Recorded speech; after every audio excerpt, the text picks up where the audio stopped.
She takes on the challenge of playing basketball. For this, she prepares a secret weapon.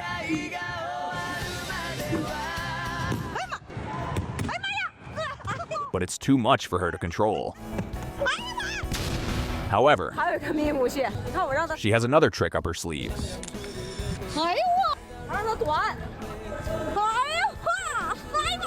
Then she puts it to the test in a real game.